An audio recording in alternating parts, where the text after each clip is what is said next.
Harith counted them from the gate. 41 bodies arranged in the courtyard of Stonewall Keep in 4 uneven rows, each one standing with the particular posture of a person who had already decided they were the answer and was waiting for the question to catch up. Orc warriors mostly, broad-shouldered, heavy-armed, scarred in places that suggested professional experience rather than bad luck. A few humans mixed in.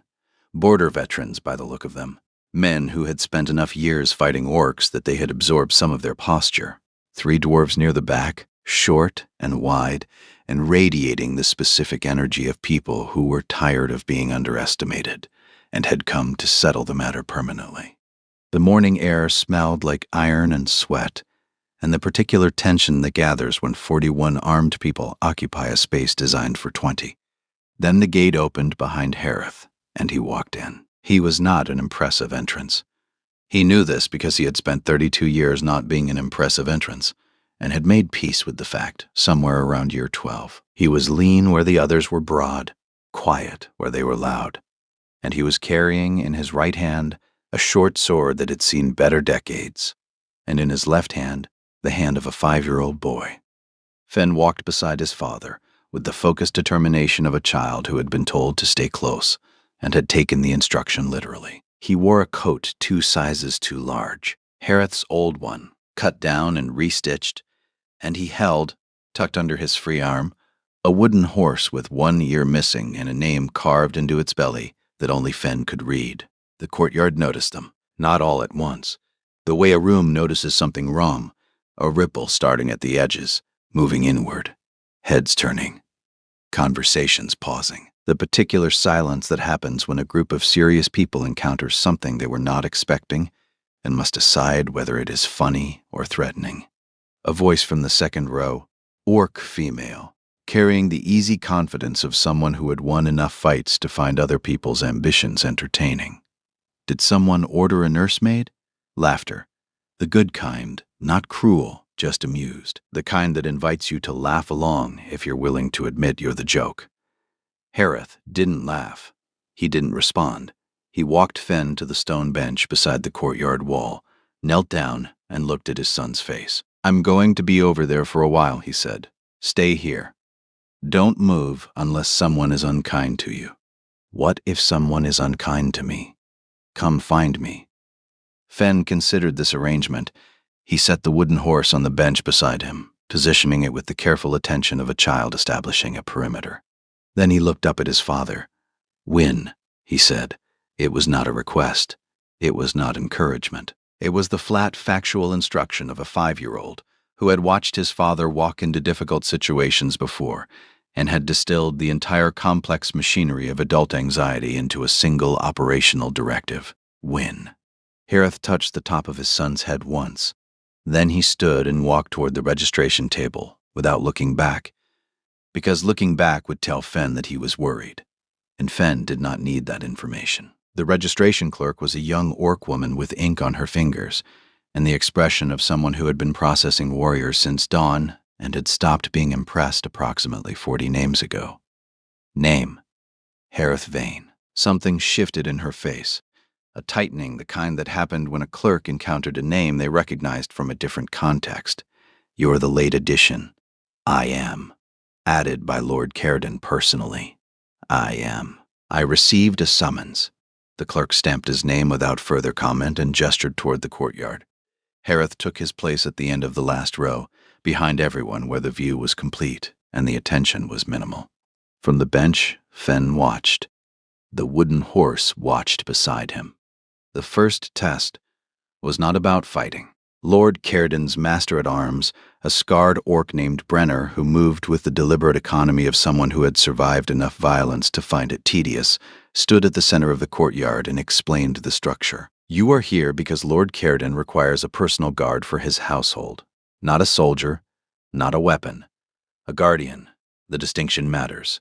Soldiers follow orders. Guardians make decisions. If you cannot tell the difference, leave now." Nobody left. Brenner hadn't expected them to. He continued with the patience of a man reading a script he had memorized and found adequate. First, assessment. Each of you will stand before the panel and demonstrate your primary skill. You have 60 seconds. Begin when called. They went alphabetically. The demonstrations were predictable in the way that competence often is. Impressive individually, indistinguishable collectively. Sword work, axe work, shield formations. One dwarf threw 3 knives into a wooden post from 30 paces with the kind of accuracy that made the audience go quiet. An orc woman broke a practice dummy in half with a single overhead strike that sent splinters into the 3rd row. The crowd approved. The panel, 3 senior guards seated at a raised table, made notes. Harith's name was called 37th. He walked to the center of the courtyard. 40 sets of eyes settled on him, with the particular attention an audience gives to something they have already categorized as entertainment. Brenner looked at him. Your primary skill. Harith stood in the center of the courtyard with his hands at his sides. He did not draw his sword. He did not adopt a stance. He did not move at all. 5 seconds passed. 10. The courtyard shifted. Confused murmuring, a few laughs from the back rows. Brenner's expression didn't change. Your primary skill, he repeated. Waiting, Harith said. The laughter came properly this time. Full, open. The kind that released the tension the audience hadn't known they were holding. A man who had brought his child to a bodyguard tryout and whose primary skill was standing still. The joke had completed itself. Brenner didn't laugh. Explain, he said. Every threat has a rhythm, a pattern it follows before it becomes action. Most people respond to the action. By then, it's late. If you wait, really wait, without agenda, without assumption, you see the pattern before the action arrives. Harith paused. That's what a guardian does. Not react, anticipate. The courtyard was quieter now, not convinced. Recalibrating. Brenner made a note on his tablet. His face gave nothing away. He gestured Harith back to the line. From the bench, Fenn had not moved. He sat with his wooden horse and watched the courtyard with the evaluative calm of someone who had seen this before and was not worried about the outcome. The bracket for the physical round was posted on the board beside the registration table at midday. Harith found his name paired with a name he didn't recognize. Dreva Kesh. The orc woman beside the board, a tall warrior with close-cropped hair and the build of someone who had been swinging heavy objects since before she could walk, looked at the bracket, looked at Harith, and smiled. Not a cruel smile. The smile of a person who had done the math and found it favorable. That's me, she said. Harith looked at her. She was taller than him by half a head, broader through the shoulders, and she stood with the particular balance of someone whose weight was a weapon she had spent years learning to deploy. Her arms showed the kind of muscle that came not from training, but from work, the deep, functional strength of a body that had hauled and built and fought in equal measure. Dreva Kesh, she said, extending her hand. 6 years undefeated in the southern circuits. 4 regional titles. I knocked out an iron troll in Greymark last winter, and he outweighed me by 150 pounds. Harith shook her hand. Her grip was dry and certain. Harith Vane, he said. I brought my son. Dreva laughed. A real laugh, warm and unguarded, the kind that came from someone who found genuine humor in things rather than manufacturing it for social advantage. I like you, she said. I'm going to feel bad about this. About what? About putting you on the ground in front of your boy. Harith looked at the bracket again, then at Dreva, then at the courtyard, where the other candidates were arranging themselves in a loose ring around the sparring area, drawn by the particular gravity of a matchup that promised to be brief and entertaining. He's seen worse, Harith said. Above the courtyard, on the stone balcony that overlooked the training ground, Lord Cairden stood with his hands on the railing. He was not what people expected. Warlords, in the popular imagination, were large men with loud voices and visible scars. Cairden was none of those things. He was human, of average height, slender, with the face of a man who spent more time thinking than fighting, and had the particular exhaustion that comes from years of being right about things other people didn't want to hear. He governed a mixed keep, orc and human alike, which made him unusual in the borderlands and unpopular in both capitals.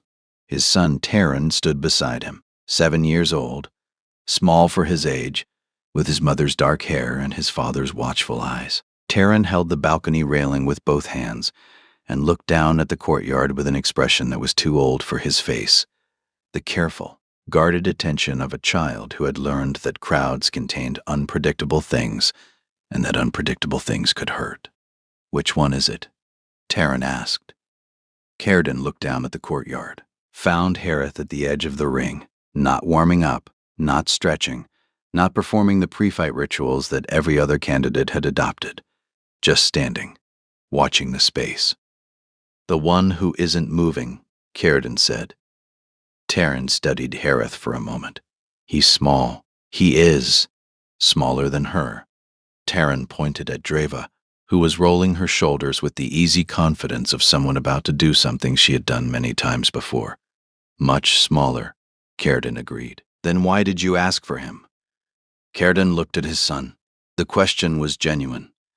Taryn asked questions the way his mother had, with a precision that expected answers of equal precision. "Because Brenner told me he stood in the center of the courtyard for 15 seconds without moving, and when asked what his skill was, he said waiting. Every other candidate showed me what they could do. He showed me what he could see." Taryn considered this. "That's a weird skill." "Yes. Is it a good one?" "We're about to find out." 40 bodies pressing inward, creating a boundary of flesh and armor around the sparring area. The referee, Brenner himself, stood at the center with one hand raised. Dreva stepped onto the mat. The ground seemed to acknowledge her. Her footsteps had weight, presence, the particular authority of a body that had earned its space through years of occupying spaces exactly like this one. Harith stepped on after her. The contrast was visible and immediate. He looked like a man who had wandered into the wrong room and was too polite to mention it. On the bench at the courtyard wall, Fenn set down his wooden horse. He sat up straighter. His small hands gripped the edge of the stone bench. The staff member beside him, a young orc woman who had been assigned to keep an eye on the children in the keep, glanced at the boy. "Is your father strong?" she asked. Fenn didn't look at her. His eyes were on the mat. "He doesn't lose," Fenn said, "but he never says that himself." Brenner's hand dropped. The match began. Dreva came forward immediately. No hesitation, no feinting, no elaborate preamble. She fought the way she spoke, directly with force, trusting that the weight behind her movement would resolve the situation before complexity became necessary. She was fast for her size, faster than Harith had expected, which was useful information. Her first strike, a sweeping arm that aimed to control his shoulder and establish grip, carried enough force to end the fight if it landed. It didn't land. Harith moved back. Not a scramble, not a retreat. One step precise, shifting his weight to the outside edge of his left foot in a way that redirected Dreva's approach angle by a fraction. The movement was small enough that most of the ring didn't register it. They saw Dreva's grip close on nothing and assumed she had missed. She hadn't missed. She had been moved. Dreva knew it. Her eyes narrowed, not with anger but with the specific attention of a professional encountering something unfamiliar. She came again. Second approach. Different angle. Lower. Faster. Harith gave her an opening, a half-step of apparent vulnerability on his right side that invited exactly the kind of attack Dreva specialized in. She saw it. She took it. The opening wasn't there when she arrived. On the balcony, Cerdyn leaned forward, his hands tightened on the railing. "He's not fighting her," Taryn said. "No," Cerdyn said. "He's reading her." Harith had spent 16 seconds not fighting Dreva Kesh. He had spent 16 seconds offering her versions of himself that weren't quite real, watching how she responded, cataloging the patterns, which foot she led with when she attacked right, how her weight shifted before she committed the particular rhythm of her breathing that telegraphed escalation. At the 17th second, he saw it. The whole picture, the architecture of how she moved, assembled from 16 seconds of fragments into a complete understanding. At the 18th second, Harith stepped forward. One arm controlled Dreva's elbow at the joint. The other made a small adjustment to her center of gravity. Not a throw, not a strike, but a redirection so precise that her own momentum became the mechanism of her descent. Dreva Kesh, 6 years undefeated, 4 regional titles, hit the mat face down. Total time, 22 seconds. The courtyard was silent. The particular silence that happens when a large group of people simultaneously realize that the thing they have been watching is not the thing they thought they were watching.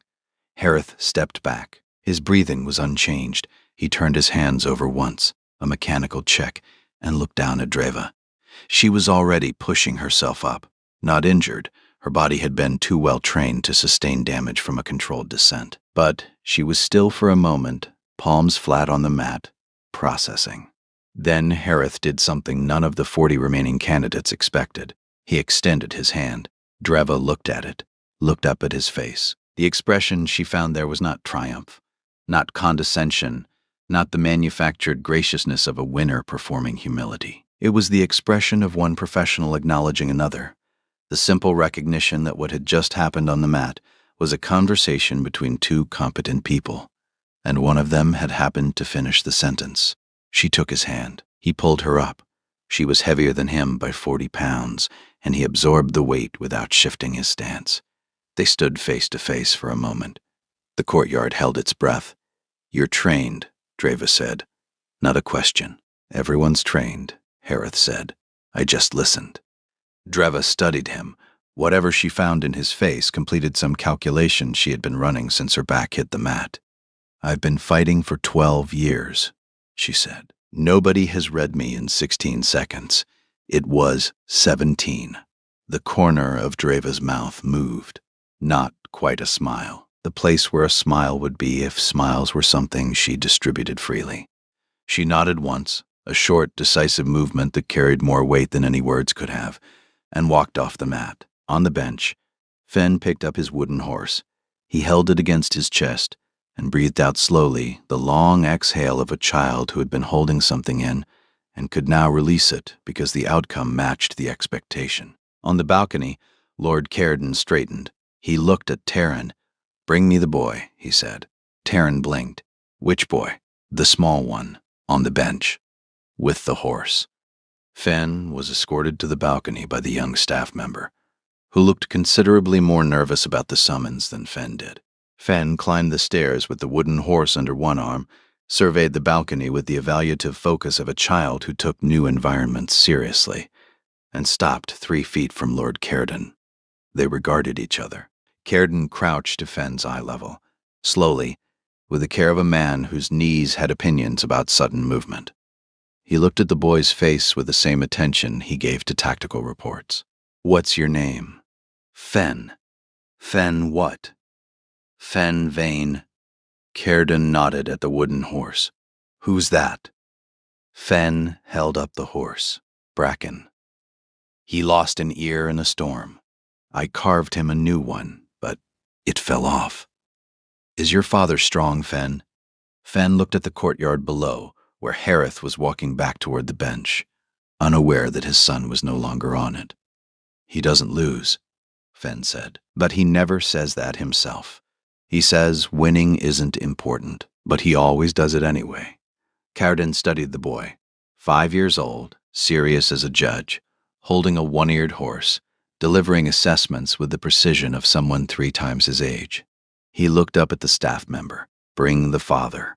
When Harith arrived on the balcony and found Fen sitting on the stone bench beside Taryn, not talking, but sitting in the particular proximity of 2 children who have assessed each other and found the assessment acceptable, his expression went through 3 changes in 2 seconds. Surprise, concern, and then a rapid settling into the focused calm that was his baseline state. "Lord Cairden," he said. "Sit down, Harith." Harith sat. Fen glanced at him once, the glance of a child confirming that the parent is present and therefore the world is functioning correctly, and went back to showing Taryn the carved name on the horse's belly. Cairden did not ask about the technique on the mat. He did not ask about Harith's service record. He did not ask any of the questions that the other 40 candidates would have expected. He said, "My son has night terrors. He hasn't slept through a full night in 4 months. We've had 3 caretakers. 2 quit. 1 I dismissed because she thought the solution was to lock his door. I need someone in this keep who understands children, who are afraid, not someone who can fight. I have 600 people who can fight." Harith looked at Taryn. The boy was absorbed in examining Bracken, turning the horse over in his small hands, studying the place where the replacement ear had been. How old was he when his mother died? Harith asked. The directness of the question stopped the room. Cariden's jaw tightened, not with anger, but with the particular discomfort of a man who had been maintaining a professional distance from his own grief and had just been asked to step across it. 4, Cariden said. Harith nodded. He looked at Fen, then at Taryn, then back at Cariden. Night terrors at his age aren't about fear, Harith said. They're about absence. He's not afraid of something coming. He's afraid of something that already left and might leave again. The balcony was very quiet. Below, the courtyard continued its business. Candidates sparring, Brenner calling matches, the machinery of selection grinding forward. Up here, 2 men sat with 2 boys between them in a silence that had more in it than most conversations. You understand this, Cariden said. My wife died when Fen was 2, Harith said. He didn't sleep for 7 months, not night terrors. He just wouldn't close his eyes. He was afraid that if he stopped watching, the next person would disappear too. What did you do? I slept beside him, every night, on the floor, on his bed, wherever he was. Not holding him, just present, close enough that he could hear me breathing. It took 7 months before he believed I wasn't going to vanish. Harith looked at the Lord directly. I didn't fix him. I just stayed close enough for long enough that the fear ran out of evidence. Cariden was quiet for a moment. On the bench, Taryn had given up on the horse and was watching the 2 men with the careful attention of a child who understood that something important was being decided about his life. I'm not offering you a bodyguard position, Cariden said. Harith waited. I'm offering you a place in this household. Your son, too. You'll be responsible for Taryn, his safety, his care, his nights. The fighting is secondary. The boy is primary. Harith looked at Fen. His son was looking back at him with an expression that contained no uncertainty whatsoever, the absolute confidence of a child who trusted his father to make the correct decision because his father always had. The fighting is never secondary, Harith said, but the boy can be first. Cariden extended his hand. Harith shook it. The grip was brief, firm, and carried the particular weight of 2 men who had each buried a woman they loved and were trying to raise sons in the space she left behind. On the bench, Fen leaned toward Taryn. Do you want to hold Bracken? Looked at Fen. His hand came out slowly, the particular slowness of a child who had learned to be careful about wanting things, because wanting things meant they could be taken away. He took the horse, held it in both hands, turned it over once. His ear is gone, Taryn said. I know, Fen said, but he's still a good horse. Taryn held Bracken for a long time. When he finally gave it back, he did it carefully with both hands, the way you return something that matters. The first week established a geography Harith had not anticipated. He expected to stand behind a lord. Instead, he was on the floor, literally, on the stone floor of Taryn's room at 2 in the morning on the 2nd night, because the boy had woken screaming. 3 guards came running. Harith sent them away. He set his sword on the floor, sat beside the bed, and placed his hand on the edge of the mattress where Taryn could see it. I'm here, he said. I'm not going anywhere. It took 40 minutes. He didn't touch the boy, didn't move closer, just stayed, visible, steady, breathing at a pace Taryn's body could mirror. He did this every night for 6 days. By the 3rd night, the screaming stopped. By the 5th, Taryn fell asleep within 20 minutes. By the 6th, the boy reached out and placed his hand where Harith's hand usually rested. On the 7th morning, Cariden found Harith rolling stiffness from his shoulders. 6 nights on stone. How is he? 5 hours last night. No terrors. 5 hours, Cariden repeated it the way a man repeats a number he's been waiting months to hear. I didn't do anything, Harith said. I was just there. That is doing something. Fen and Taryn became inseparable by the end of the 1st week. It happened without negotiation, without the careful adult orchestration that usually preceded childhood friendships, in a keep where the Lord's son was treated like a fragile political asset, rather than a 7-year-old boy who wanted someone to play with. Fen simply appeared beside Taryn one morning in the garden holding bracken and said, "Do you want to build a fort?" Who had spent 3 years being handled by adults who spoke to him in carefully modulated tones and asked permission before touching his shoulder. Looked at this 5-year-old stranger who had asked him a direct question without checking with anyone first, and said, yes. It was terrible. Sticks leaning against a rock at angles that defied structural logic, covered with a blanket Fen had taken from his own bed without asking. It collapsed twice. The second collapse landed on Fen, who emerged from under the blanket with a stick in his hair and an expression of pure delight. Taryn laughed. Cairden was on the balcony when he heard the sound. Taryn was laughing. 3 years since Sarah died. 3 years of watching his son retreat behind silence and fear. And a 5-year-old with a one-eared horse had broken through in a morning. Cairden stood on the balcony and felt something crack along a fault line he had been holding together with discipline and duty. Brenner appeared beside him. "He's not a bodyguard, Lord. I know what he is. The men are talking. They say you hired a nursemaid with a sword." Cairden turned to Brenner with an expression that stopped the older orc. My son laughed, for the first time in 3 years. If the men have opinions about the method, they can bring them to me directly. The night fire happened on the 4th evening. Not literally a fire. The night fire was a tradition in Stonewall Keep, a gathering point in the inner courtyard where the household assembled after the evening meal. Guards, staff, the kitchen workers, anyone who wanted warmth and company. It was the Keep's heartbeat, the place where news was shared and disputes were settled, and the particular loneliness of fortress life was held at bay. Harith sat at the edge. He had chosen a position near the wall, visible to anyone looking, accessible to Fen, who sat beside him, but removed enough from the main group that he could observe without being absorbed. Cairden sat across the fire. Taryn was beside him, leaning against his father's arm in the boneless way children lean when they feel safe enough to stop holding themselves up. The fire crackled. People talked. The particular sound of a community conducting its nightly business, who was on watch, what needed repair, whether the south pasture could support the new horses. After an hour, the crowd thinned. People drifted to their quarters. The fire burned lower. Eventually, it was just the 4 of them. 2 men, 2 boys, the fire between them. Fen was half asleep against Harith's side. Taryn was watching the fire with the focused attention he gave to everything. Cairden looked at Harith across the flames. "Why did you become a guardian?" he asked. "You could fight for any army. That technique on the mat, I've seen a lot of fighters. I've never seen that." Harith was quiet for a moment. The fire moved. "I was a soldier first," he said. "Border command. 7 years. I was good at it. The fighting, the tracking, the particular skill of being in dangerous places and making them less dangerous. I was promoted twice. They wanted to give me a unit." "What happened?" Harith looked at his son. The small face slack with sleep, the hands curled around the wooden horse even now. "My wife died when he was 2. I was on patrol when the message came.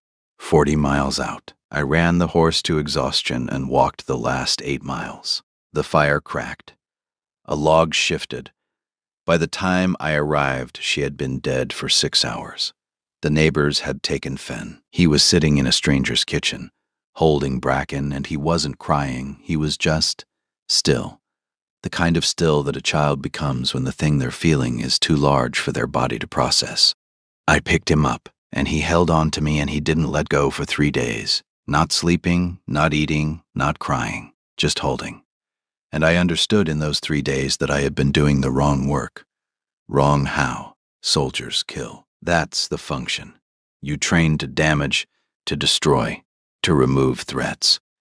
But holding my son in that kitchen, I understood that the skill I needed wasn't destruction. It was the opposite. I needed to keep something alive. Harith looked at the fire.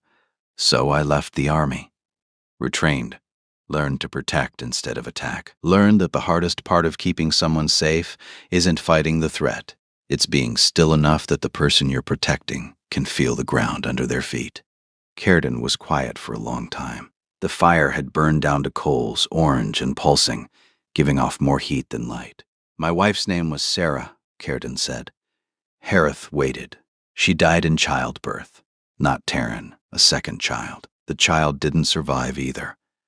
He said it the way Harith had said his own story, without ornamentation, without asking for a particular response. Two men stating the weight of what they carried, not to reduce it, but to acknowledge that it existed. Taryn was 4, old enough to understand that his mother went to the birthing room and didn't come back, old enough to count the days, old enough to notice that nobody said her name anymore because it hurt too much. "Do you say it now, Sarah?" Cairden said the name the way you touch a wound, carefully, testing whether it still hurts. It did. I say it every morning, in my head, before I open my eyes. The coals shifted. Taryn had fallen asleep against his father's side. Fen had been asleep for an hour. 2 fathers, 2 dead wives, 2 sons who carried the weight of absence in their small bodies, the fire between them dying to embers. "I didn't bring him to the tryout for strategy," Harith said. "I brought him because I don't have anyone to leave him with. That's the truth of it. I'm not a man with a plan. I'm a man with a son and no plan at all. If you've ever sat across a fire from someone and recognized your own grief in their face, if you've ever watched 2 children sleep and understood that the distance between them and everything that could hurt them is exactly the width of your own body, this story is still going. Subscribe. The fire hasn't gone out." Dreva found him on the morning of the 9th day. She appeared at the garden wall, where Harith was watching Fen and Taryn negotiate the structural integrity of a mud dam they were building in the drainage channel. The dam was failing. Both boys were covered to the elbows in mud that had the particular quality of mud that has been worked extensively by small hands, and was now more soup than solid. Dreva stood beside him and watched the boys for a moment. Then she said, "Brenner is going to betray the Lord." Harith didn't move, didn't turn, didn't change his breathing. "When?" "Soon. The Grethak clan has been massing on the southern border for 2 weeks. Brenner has been sending riders south at night. I've watched 3 leave in the last 5 days. How do you know this?" Dreva looked at him. "Because I'm the one he asked to join him. Last night, he came to my quarters and told me the Grethak were offering land and title to anyone inside the keep who opened the gate. And you said," "I said I would think about it, so that he wouldn't kill me before I could tell you." Harith turned, looked at her face, dark green, sharp-featured, absolutely steady, the face of a woman who had made a decision that could cost her everything, and had made it anyway. "Why tell me?" he said. "You've known me 9 days. You owe me nothing." Dreva was quiet for a moment. She looked at the boys in the drainage channel. "You dropped me in 22 seconds. She said, "In 12 years of fighting, nobody has read me that fast." That means you see things. You see patterns before they become action. You said it yourself. Waiting. She turned back to him. "Brenner has a pattern. He's been shifting guard rotations for 3 weeks, moving loyalists to the eastern posts, putting new recruits on the southern wall. The southern wall is where the gate is. He's building a hole in the defense and filling it with people who won't ask questions when the Grethak arrive. You saw this. I saw it because you taught me to look." She paused. "On the mat. Those 16 seconds you spent reading me. I've been thinking about what you did, about what it means to watch instead of act. So I watched, and I saw Brenner." The drainage channel dam finally collapsed. Both boys shouted, Fen with delight. Taryn was something that had started as alarm and transformed into delight as the water rushed over their hands. "How many are with him?" Harith asked. 4 that I know, maybe 6. Not enough to hold the gate against the full garrison, but enough to open it in the dark when the Grethak are at the wall. Maybe for the next new moon. Harith looked at the keep. The stone walls, the guard posts, the balcony where Cairden stood most mornings watching his son. A fortress built to protect, a master-at-arms planning to open it like a door. "I need to tell the Lord," Harith said. "I know. That's why I'm here." Dreva crossed her arms. "But there's something else you should know. The Grethak have been told the Lord's son will be in the East Wing. That's their primary target, not Cairden." Taryn. Harith's entire body went still. The particular stillness of a man whose operating parameters have just changed in a way that eliminates all options except one. "They want the boy," he said. "They want leverage." A warlord fights differently when his son is in someone else's hands. Harith looked at the drainage channel, at Fen and Taryn, covered in mud, arguing about whether the dam's collapse was a victory or a defeat. Two boys who didn't know that 3 days from now someone was going to try to take one of them. "Thank you," Harith said. Dreva uncrossed her arms. "Don't thank me. I'm telling you because I decided you were worth trusting. Don't make me wrong." She walked away. At the garden gate she stopped, turned. "And Harith?" He looked at her. "When it happens, I'm with you. Not with Brenner, not with the Greythak. With you." She left. Harith stood at the garden wall and watched two boys play in mud, and thought about a woman who had been beaten by him in 22 seconds and had responded, not with resentment, but with transformation. She had taken the lesson of the mat: watch, read, wait, and applied it to the world around her, and in doing so, had seen the thing that could destroy all of them. The mud dam had been rebuilt. It was holding this time.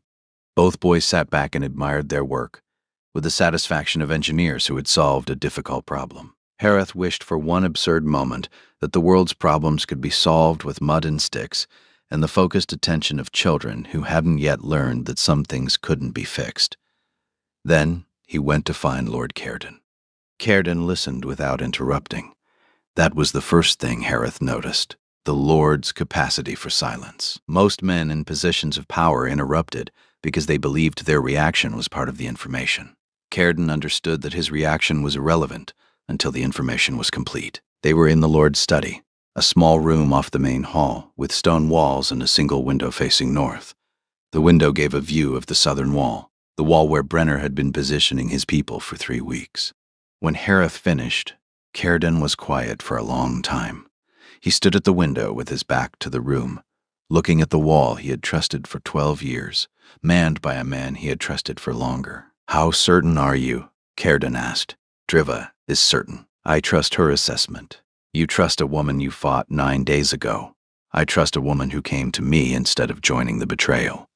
She had every incentive to side with Brenner. Land, title, safety. She chose this instead. Why? You'll have to ask her. But I think it's because she decided that loyalty to herself required loyalty to something worth keeping."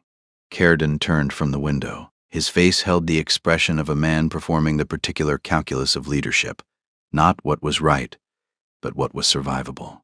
"Brenner has been with me for 14 years, he said. "He trained my guards. He trained me. He was at the gate when Sarah died. He held my son while I buried her." The weight of that settled into the room. "I know," Harith said. "That's why he's dangerous. He knows every weakness in this keep, because he built half the defenses. What do you recommend?" Harith laid it out. Not a battle plan, a repositioning. Move Taryn and Fen to the inner keep, the old stone tower at the center of the fortress that had its own door, its own water supply, its own defensibility. Shift the loyal guards, the ones Brenner hadn't moved, to the southern gate. Don't confront Brenner. Don't arrest him. Let him believe the plan is intact until the moment of execution, then close the trap. "And Brenner himself?" Cairden asked. "I'll handle Brenner." Cairden studied him. "You fought a woman on a mat for sport. Brenner is not sport. He's a killer. I know what he is.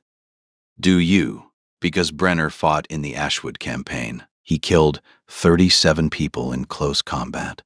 Documented. Verified. I didn't say he wasn't good. I said I'd handle him." Then he nodded, the particular nod of a man who has decided to trust someone and is aware that the decision might be the last one he makes. 3 days, Cairden said. 3 days.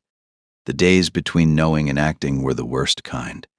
Harith moved through them with the focused calm that had defined his career.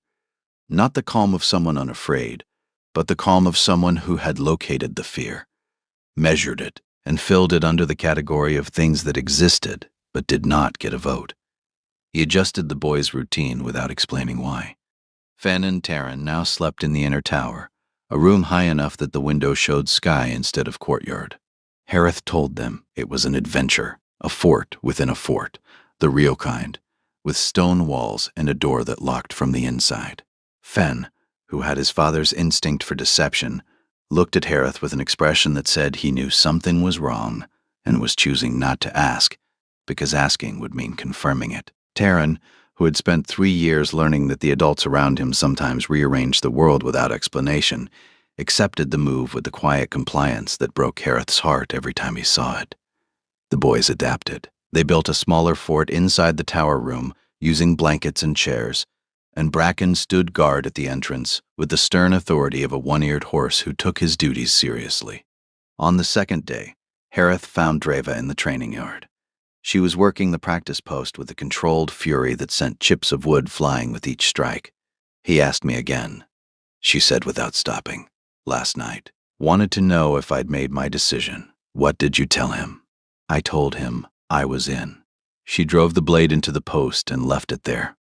He believed me because he thinks strength respects strength, and I'm the strongest fighter in this keep. He can't imagine that someone who could beat most of his men would choose the losing side. We're not the losing side. Dreva pulled the blade free. We're 2 people against 6, possibly more, with a clan army at the wall. The numbers aren't encouraging. Numbers aren't the only variable. Spoken like a man who's never been outnumbered. She paused. Actually, you probably have. That's the problem with people like you. You've been outnumbered so many times you've stopped letting it bother you. It bothers me. I just don't let it decide. She sat on the training yard bench and looked at the keep. The walls, the towers, the balcony where Cairden stood most mornings. Why are you doing this? She asked. You've been here 9 days. You could take your son and leave tonight. Nobody would blame you. Nobody would even notice until it was too late. Harith sat beside her. Not close, the distance of 2 people who respected each other's space. My son built a fort with Taryn, he said. Yesterday, Taryn fell asleep leaning against Fen in the tower room. First time he's fallen asleep next to another person since his mother died. He looked at the tower. I can't take my son and leave a boy who just learned to sleep next to someone without being afraid. Dreva was quiet for a moment. You're a strange man, Harith Vane. So I've been told. Picked up the blade. I'll be at the southern gate when it happens. Make sure you're where you need to be. The new moon came on the 3rd night. The sky was black. No stars. Cloud cover had moved in from the east during the afternoon, thick and low, sealing the valley in darkness. The kind of night where sound traveled further than light, and the first warning of danger was the sound of a blade leaving its sheath. Harith was in the tower, with the boys, both sleeping, Fen curled around Bracken, Taryn on the narrow bed beside him, their breathing synchronized in the unconscious way that children's breathing synchronizes when they feel safe. He sat in the chair by the door, his sword across his knees, not sleeping, not tired, operating in the state that soldiers called the watch, the particular condition of heightened awareness that ran on something deeper than adrenaline, something that lived in the spine and the base of the skull, and the places where the body kept its oldest knowledge about predators. The first sound was the gate, not the crash of a gate being forced, the quiet oiled whisper of a gate being opened from inside by someone who had the key. Brenner's key. The key the master-at-arms carried, because he was the master-at-arms and the gates were his responsibility. The irony was perfect. The man trusted to lock the doors was the man opening them. Harith moved, not to the gate, to the boys. He woke them with a hand on each shoulder, firm, not rough, the particular pressure that said urgent without saying afraid. Fen, Taryn, wake up. The boy went from sleep to alert in the space of a heartbeat. The reflexes of a child who had learned that nighttime sounds required attention. Taryn woke harder, slower, his body fighting the pull of the first peaceful sleep he'd had in months. His eyes found Harith's face in the dark, and something in them went tight. Is it the bad dream? Taryn whispered. Harith looked at the boy. 7 years old, small, afraid, asking whether the thing waking him was real or remembered. The question of a child who had lost the ability to distinguish between the two. It's real, Harith said, but I'm here, and I'm not leaving. He moved them to the corner of the tower room, the corner farthest from the door, behind the heavy stone table. in the space where the walls met at an angle that created a natural shield. He positioned them with Fenn's back against the wall and Terran beside him, and he put Bracken in Terran's hands because the boy needed something to hold that wasn't a weapon. "Stay here," he said. "Don't move. Don't make a sound, whatever you hear." "Dad." Fenn's voice, small but steady. "Win." Harith looked at his son. 5 years old, giving the same instruction he'd given at the tryout, in the same tone, with the same absolute faith that the instruction was sufficient, and the outcome was certain. He touched Fenn's head once. Then he went to the door. The courtyard was dark and loud. The Grethak were inside the southern gate. Harith could hear them, the particular sound of armored bodies moving in formation, the controlled urgency of an attack force that had been told resistance would be minimal. They were wrong about the resistance. Cerdon had repositioned his loyal guards exactly as Harith had recommended. The southern gate opened into a killing ground, a narrow passage between inner and outer walls that funneled the attackers into a space where numbers meant nothing and geometry meant everything. The fighting at the gate was fierce but contained. Harith heard it from the tower stairs. The clash of metal, the shouts, the particular sounds that combat makes when both sides are committed, the loyal guards were holding. The funnel was working, but Brenner wasn't at the gate. Harith knew this because Brenner was smart enough to know that his value to the Grethak wasn't as a fighter. His value was knowledge. Knowledge of the keep's interior, knowledge of where the Lord slept, where the Lord's son slept, where the weaknesses were that no attacker from outside could identify. Brenner was coming for the tower. Harith met him on the stairs. The stairwell was narrow, designed that way, built for defense, one body wide, spiraling clockwise to give the defender above the advantage of a right-handed swing. Harith stood on the landing above the turn and waited. Brenner came up fast. He was carrying a short blade and a lantern, and his face in the lamplight was the face of a man who had made his decision weeks ago and was now simply executing. He saw Harith and stopped. "Move," Brenner said. "No, the boy isn't yours to protect. The boy is exactly mine to protect." Brenner looked at him.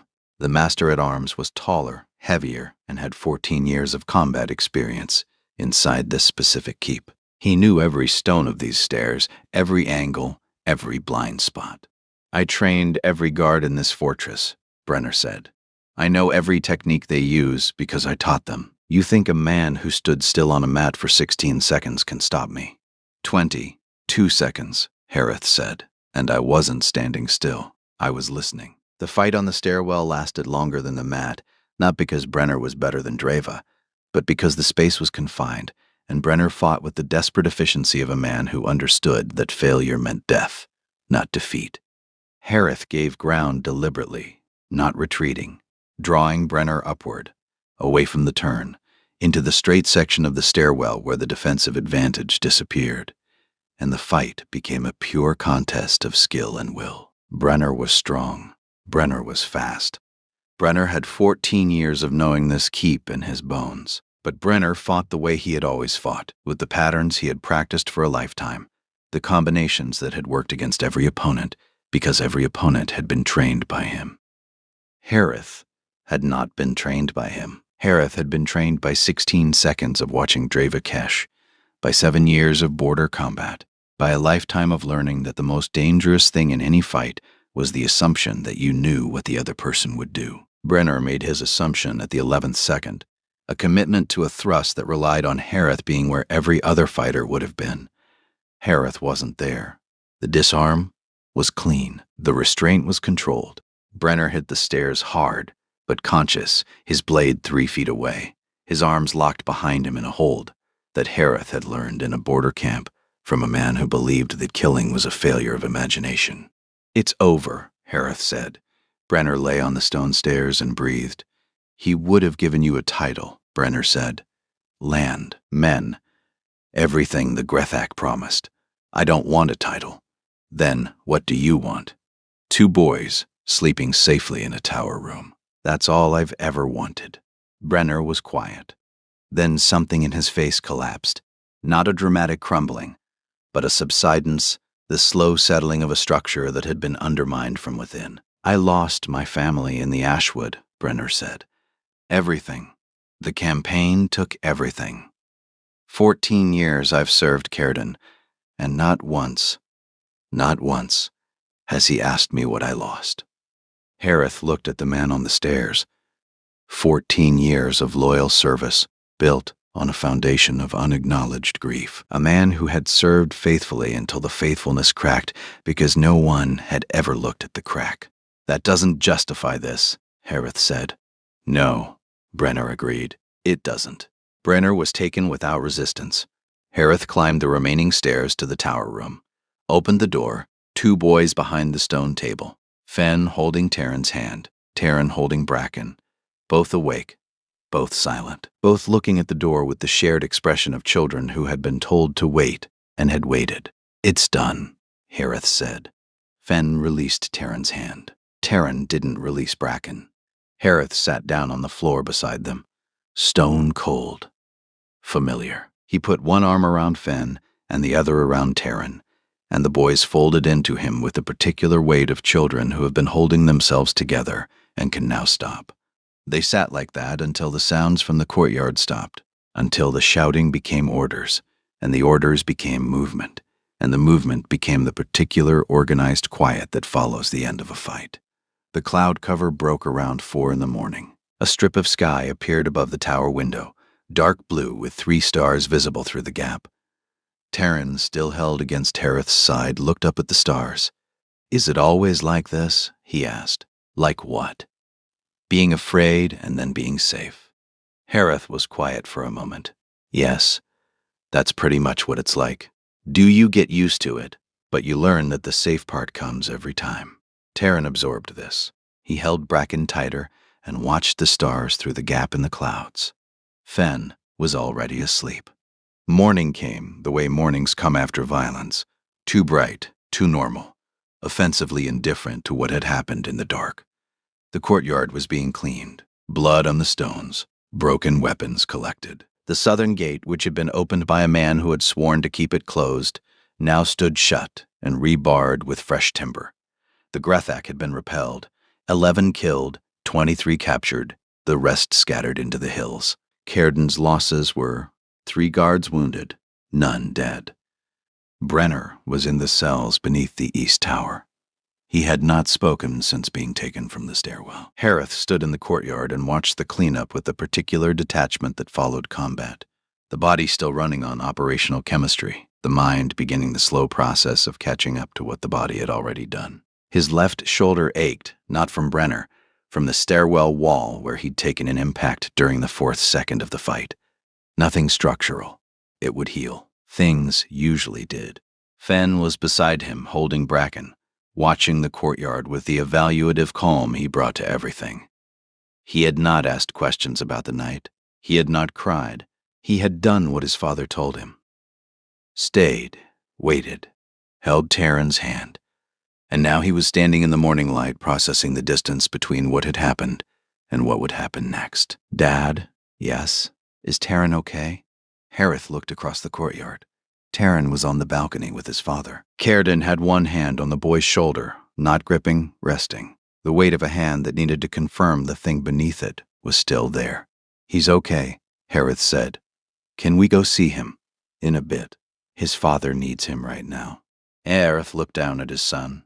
Harith looked down at his son, 5 years old, standing in a courtyard that smelled like last night's violence, holding a one-eared horse, asking the question that contained every other question. Exactly like that, Harith said. Círdan called the household to the courtyard at midday. Not a ceremony. Círdan didn't do ceremonies. It was a gathering. The guards, the staff, the kitchen workers, the people who had held the gate, and the people who had held the keep, and the people who had simply been present and afraid, and had managed both without breaking. He stood on the porch steps where everyone could see him, Taryn beside him. The boy looked tired but present, not hiding behind his father's leg, not retreating into the protective smallness that had defined him for 3 years. Standing, visible, choosing to be seen. Círdan spoke briefly. He thanked the guards, acknowledged the wounded, named Brenner without anger, said betrayal and trust and failure with the care of a man who understood that naming a wound accurately was the first step toward treating it. Then he looked at Harith. Harith Vane came to this keep 9 days ago with his son and a wooden horse. He was not hired as a bodyguard. He was hired because my son hadn't laughed in 3 years. Last night he stood on a stairwell between my son and the man who wanted to take him. Not because I ordered him to. Because 2 boys were sleeping in a tower room, and he had decided their sleep was worth more than his safety. He walked across the courtyard to Harith. I'm not offering you a title. Titles are what I give to men who serve me. I'm offering you a home for you and your son, as family. Family. It sat on the stones and in the air, and in the particular silence that followed, the silence of 40 people absorbing the weight of a lord who had just used the one word that couldn't be taken back. Harith looked at Fen. His son was looking up at him with the expression that contained no uncertainty, the absolute confidence of a child who trusted his father to make the correct decision. My son, Harith said, built a fort with your son. He gave your son a horse to hold when the fighting started. He held your son's hand in the dark without being asked. He looked at Círdan. We were already family. You're just saying it out loud. Círdan's jaw tightened. The crack that had opened on the balcony when he heard Taran laugh, the one he had been holding together with discipline and duty, widened. Not enough to break him, enough to let something through. He extended his hand. Harith took it. The grip lasted longer than a handshake and shorter than an embrace, and carried the exact weight of 2 men who had each lost the person they loved most, and had spent years building walls around the space she left, and were now carefully, deliberately opening a door in those walls. On the balcony, Taran watched. Then he turned and ran, down the stairs, across the courtyard, through the crowd of adults, to where Fen stood. Do you want to rebuild the fort? Taran asked. The real one, with actual walls this time. Harith nodded. Both boys ran toward the garden. The crowd watched them go. 2 small figures moving through the courtyard with the particular urgency of children who have something to build, and no time to waste on standing still. Dreva was sitting on the courtyard wall when Harith found her that evening. She had an apple. She always had an apple, a fact that Harith had stopped questioning and started accepting as a fundamental property of her existence. The Lord offered you family, she said. He did. And you said you were already family. I did. That was a good answer. She bit the apple. Stupid, but good. Harith leaned against the wall beside her. The courtyard was settling into its evening rhythms. The fire was being built. People were moving toward the gathering point. What will you do? He asked. Dreva looked at the keep. The walls, the towers, the gate that had been opened and closed and was now being rebuilt with stronger timber. Brenner's position is empty, she said. Master at arms. Someone has to train the guards. You're applying? I'm not applying. I'm informing. She took another bite. I told the Lord this afternoon. He said yes. That was fast. I saved his keep. Speed is appropriate. Harith smiled. A small movement, barely visible. The kind of expression he deployed with the same economy he applied to everything else. You're staying, he said. I'm staying. Dreva looked at him. Don't read into it. I'm not reading into anything. You're reading into everything. That's your entire personality. Harith almost laughed. Almost. It does really. Find out the tenement for the night. Harith almost laughed. It does hit. It's bad idea. Harith almost laughed. His mouth moved in the direction of a laugh, but stopped short. Dreva threw the apple core across the courtyard. It arced through the evening air and landed cleanly in the waste barrel beside the kitchen door. A 30-foot throw. Perfectly placed. Stop watching me throw things and go put your son to bed, she said. He's been running feral all afternoon. He tried to teach Taran to climb the garden wall, and Taran actually tried, which means your influence on that boy is either the best or the worst thing that's ever happened to him. Which one? Where Fen and Taran were indeed attempting to scale the garden wall with the collaborative intensity of 2 children who had decided the wall was a problem, and they were the solution. Both, she said, definitely both. That night, the fire burned in the courtyard. Fen sat in Harith's lap, half asleep, bracken against his chest. Taryn leaned against Caridin's arm. Dreva sat on the wall above them, slightly apart, close enough to be part of the group, and far enough to deny it if asked. Taryn slept last night, Caridin said. Through the attack, through everything, he was holding Bracken. He was holding Fenn's hand. Bracken was secondary. Sarah would have liked you, Caridin said quietly. She would have liked that you sleep on floors. She would have said, he's too polite and needs more mud. Both men were quiet. The names, Sarah, Claire, sat in the air, held by the fire's warmth. Fenn stirred. Dad, is this home now? Harith looked at the fire. At Caridin and Taryn. At Dreva on the wall. At the keep around them. Yeah, this is home now. Fenn closed his eyes. Bracken settled against his chest. On the wall, Dreva ate another apple. 3 adults. 2 children. 1 horse. Not a family by any definition the world had written. A family by the only definition that mattered. The one they had built themselves from sticks and mud, and a question asked in a garden. Do you want to build a fort? Yes. Always yes. Share project content Ozgun, OLMAN Orc Meetin Yazami. Created by you add PDFs, documents, or other text to reference in this project.